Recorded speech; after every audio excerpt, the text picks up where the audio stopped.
നമസ്തേ. ഇന്നത്തെ നമ്മുടെ അതിഥി കണ്ണൻ എന്ന് വിളിപ്പേരുള്ള ഒരു അമ്പലക്കാളയാണ്. വിളിച്ചാൽ നിൽക്കുമല്ലേ? ആള് ഇവിടുത്തെ രാജാവായി എന്ന് പറയാം. ഇവിടുത്തെ ഇത് അമ്പലത്തിൻ്റെ ആണ് ഇവിടുത്തെ ജനങ്ങൾക്ക് എല്ലാവർക്കും അറിയാം. അവൻ്റെ കുട്ടികൾ കുറേ ഇറങ്ങിയിട്ടുണ്ടോ? കുട്ടികൾ ഇപ്പം മിക്ക ഇതും കുട്ടികൾ ഇപ്പം ഇവൻ്റെ തന്നെയാണ് ഈ ഏരിയയിലെ.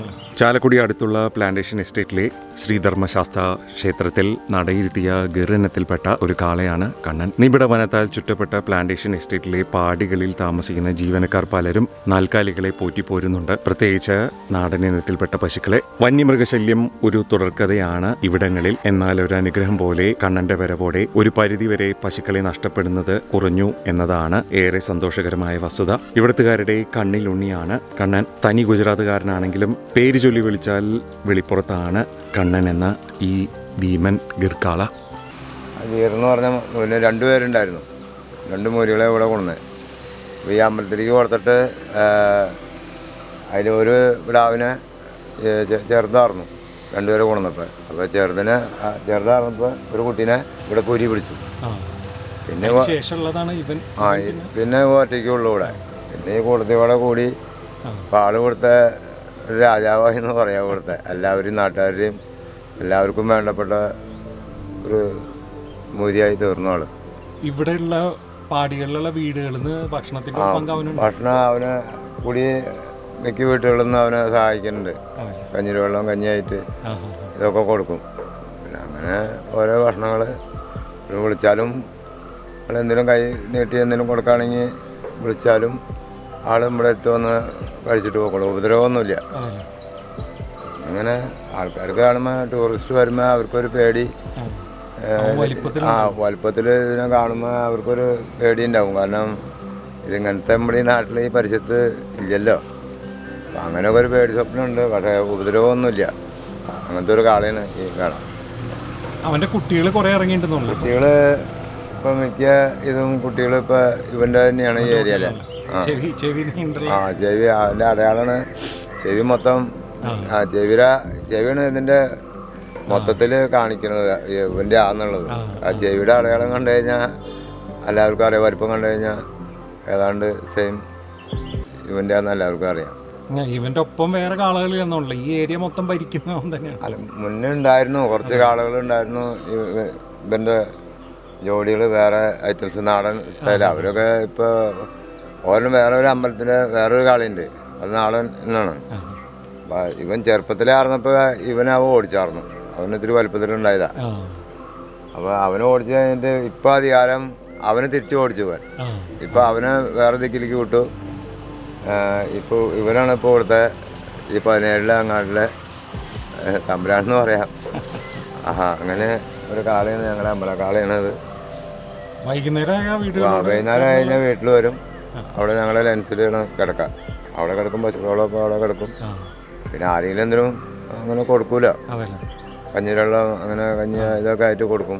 ഇപ്പം ഈ സമയത്തൊക്കെ ഉച്ച സമയത്തും രാവിലെയൊക്കെ നിന്ന് വയറ് നിറച്ചിട്ടല്ലേ വൈകിട്ട് കാലത്ത് തന്നെ ഒരു 7 മണിയാകുമ്പോഴേക്കും അവിടുന്ന് കറവൊക്കെ കഴിഞ്ഞ് മറ്റുള്ള പശുക്കളൊക്കെ കറവൊക്കെ കഴിഞ്ഞ് ഒരു കൂട്ടത്തിലൂടെ മേയാൻ പോവാണ്.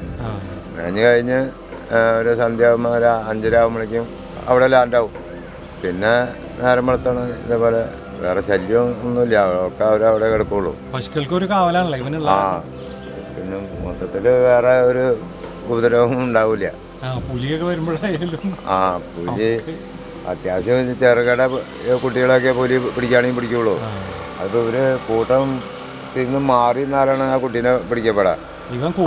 അല്ലെങ്കിൽ ഇവര് ഒരു ബറ്റാലിയൻ എന്തെങ്കിലും ഒരു നുളവിളി ഉണ്ടാവും. ഇവര് ഓടിച്ചെല്ലും. അപ്പോൾ പുലിനെ ആയാലും ചെറുകിട പുലിയാണ് ഇവിടെ വരണുള്ളൂ. പുലിപ്പുലി. അപ്പോൾ അതിനൊക്കെ ഇവർ കൈകാര്യം ചെയ്യാവുന്ന ടീമുകളാണ്. മോശക്കാരല്ല അവർ. ഇപ്പോൾ കണ്ടില്ല, ഇപ്പോൾ ഭക്ഷണക്കുറവുണ്ട്. പുല്ല് ഇത്തിരി കുറവാണ്. ഇനിയിപ്പോൾ 3-4 മഴ കിട്ടിയതിൻ്റെ പേരിൽ ഇനി ഒന്നുകൂടി ഉഷാറായി വരണം. മൊത്തത്തിൽ പശുക്കൾ ക്ഷീണമാണ്. പിന്നെ ഉഷാറാവണമെങ്കിൽ ഒരാഴ്ച 2 ആഴ്ച കൂടി കഴിയും. പുല്ലായി കഴിയുമ്പോൾ അടുത്ത മാസം അവരൊക്കെ നല്ല കണ്ടീഷനിൽ തീറ്റയൊക്കെ തിന്ന് കൂടുതൽ മേയേണ്ട ആവശ്യമില്ല. കാരണം പിന്നെ പുല്ലായി കഴിയുമ്പോൾ കൂടുതൽ മേയണ്ട. പിന്നെ കുറച്ച് നേരം തിന്നും, എവിടെയെങ്കിലും തണലിൽ കിടക്കും. ഇവന് പ്രൊട്ടക്ഷൻ ആയിട്ട് നാട്ടുകാരുണ്ടല്ലേ, ആരും അവനെ കൊണ്ടുപോകില്ല. അങ്ങനെ സമ്മതിക്കില്ല. അങ്ങനെ ഇവന് നാട്ടുകാർ ഇവിടുന്ന് കിലോമീറ്ററോളം ഇവനെ സംരക്ഷിക്കണമെന്നാണ് അവിടെ. എങ്ങനെ ഒരു കാരണവശാലും ഇവനെ ഇവിടുന്ന് പൊന്തിക്കാൻ പറ്റില്ല. നല്ല ഇണക്കുള്ള കാളയാണ്. പിന്നെ വെളിപ്പുറത്തും വരണ മുതലാണ്. പിന്നെ ഇത് അമ്പലത്തിൻ്റെ ആണെന്ന് ഇവിടുത്തെ ജനങ്ങൾക്ക് എല്ലാവർക്കും അറിയാം. വിളിച്ചാൽ നിൽക്കുമല്ലേ അവിടെ നിൽക്കണുള്ളൂ. അത് ചിലവർ വിളിച്ചാൽ ഡെയിലി ഭക്ഷണം കൊടുക്കണവരുണ്ട്, പഴം കൊടുക്കണവരുണ്ട്. അവർ വിളിച്ചാൽ കറക്റ്റായിട്ട് അറിയാം. അപ്പം അവിടെ നിൽക്കും. അത് അവന് ഇങ്ങനെ കൈ നീട്ടിയാൽ അപ്പം തന്നെ വന്ന് അതിന് ഭക്ഷണം കഴിച്ചിട്ട് ആള് കൊടന്ന് പറഞ്ഞാൽ ആൾ പോകും. ഭയങ്കര ബുദ്ധിമാനാണ് ആള്, ഉദ്ദേശിച്ച പോലെയല്ല. പിന്നെ ഇവിടുത്തെ ജനങ്ങളാണ് അവന് തോണ. ഈ ഏരിയ മൊത്തം അറിയാവുന്ന ഒരു ആളെയാണ്. പശുക്കൾക്ക് അവനും തോണാല്ലേ? പശുക്കൾക്കും അവനാണ് തോണ. കാരണം അത്യാവശ്യം ഒരു സംരക്ഷണം എന്ന് പറയാം ആളെ കൊണ്ടുണ്ടല്ലോ. ഇവിടെ പിന്നെ കുത്തി വെക്കണ പരിപാടി ഇല്ലാത്തതുകൊണ്ട് ഇവൻ തന്നെ ചവിട്ടി. അതെ, ഇവിടുന്ന് കുത്തിവെക്കണി നേരെ അക്കരയ്ക്ക് കൊണ്ടുപോകണം. പുഴയ്ക്ക് അക്കരെ കൊണ്ടുപോയി ഇവൻ തന്നെ ചവിട്ടണ കുട്ടികളാണ്. അതിരപ്പള്ളി പഞ്ചായത്തിൽ പോകണം. ആ പഞ്ചായത്തിലാണ് ഇങ്ങനെ ഒരു അതിരമ്പുഴ പഞ്ചായത്തിൽ അതിരപ്പള്ളി. അവിടെ ഒരു മൃഗാശുപത്രി ഉള്ളൂ. കുത്തിവെക്കിനെ അങ്ങോട്ട് കൊണ്ടുപോകണം. ഈ പാലം കടന്ന് അങ്ങോട്ട് പോകണം. അല്ലാണ്ട് വേറെ ഇവിടെ ആണെങ്കിൽ ഇവിടുന്ന് അയ്യമ്പുഴയ്ക്ക് പോകണം. അല്ലാണ്ട് മൃഗാശുപത്രി ഇവിടെ ഇല്ല. ഈ പനയുടെ ഇലയൊക്കെ ഈ ഉണങ്ങിയ ഇലകളൊക്കെ വീണ സമയത്ത് ഇവർ തിന്നുമല്ലോ. ഉണങ്ങിയത് ഭക്ഷിക്കില്ല. ഉണങ്ങി പച്ച ഈ കൊല കുത്തുമ്പോ അത് ചിലവര് തിന്നും. ചിലവര് തിന്നും. ചിലവര് ഇവര് മൊത്തത്തിലുള്ള ഇതിനെ കൂട്ടത്തില് ചിലവര് ഇത് തിന്നണമാണ്. മൊത്തത്തില് തിന്നണില്ല. പിന്നെ ഇതിന്റെ പട്ട എല്ലാവരും തിന്നും. ഈ കൊല കുത്തുമ്പോ പട്ട കുത്തിരുമ്പോ അപ്പോൾ അവര് ഇത് വന്ന് അവര് സൈഡിൽ കുത്തി പോവും. ഇവർ കൂട്ടത്തോടെ നിന്ന് തിന്നിട്ടും പോവും. വേറെ ഭക്ഷണം ഈ സമയത്തൊക്കെ അതാ മാർഗമുള്ളൂ. ഈ പട്ട കുത്തണത് തിന്നാൻ മാത്രം വേറെ ആയിട്ടില്ലല്ലോ. ഈ പട്ട കുത്തണ എവിടെയാന്ന് നോക്കും. ഈ കൊല കുത്തുമ്പോൾ അവിടെ ചെല്ല, ഈ പട്ട വീഴുമ്പോൾ അത് തിന്നാം. അതാ ഇപ്പോൾ ഒരു തടയുള്ളവർക്ക് ഭക്ഷണം. പിന്നെ വേറെ മാർഗമില്ലല്ലോ. എന്തായാലും പുല്ല് തീരെ ഇല്ലാന്ന് പറയാൻ പറ്റില്ലല്ലോ ഇപ്പോഴും. ഇപ്പം ഈ ഇതായി മഴ 2-3 മഴ കിട്ടിയതിനെ കൊണ്ട് പുല്ല് ഒരു പച്ചപ്പായി തുടങ്ങി. ഒരു മാസം കഴിഞ്ഞാൽ, ഒരു മാസം ആവണ്ട, ഈ മാസം കഴിഞ്ഞോടുകൂടി തന്നെ പുല്ലായി. പിന്നെ അവർ ഉഷാറാവണമെങ്കിൽ ഒരു മാസം, അടുത്ത മാസം ഓടുകൂടി അവർ ഉഷാറാവും. ഇപ്പം ഇങ്ങനെ ഭക്ഷണത്തിന് വേണ്ടി പുല്ലിന് വേണ്ടി അവരിങ്ങനെ ഓടല്ലേ. ഇവിടെ നോക്കുമ്പോൾ അവിടെ പച്ചപ്പ് നോക്കുമ്പോൾ അങ്ങോട്ട് ഓടും ഇങ്ങോട്ട് ഓടും. ഈ ഓടി തീറ്റ മാത്രമേ ഓടും. ഇവിടെയുള്ള പശുക്കളൊന്നും കയറില്ലാണ്ട് അവിടെ നിർത്തല്ലേ? പാടിയിൽ നിർത്തും. കാരണം ഇവര് അല്ലെങ്കിൽ കുട്ടികൾ കുടിക്കൂല.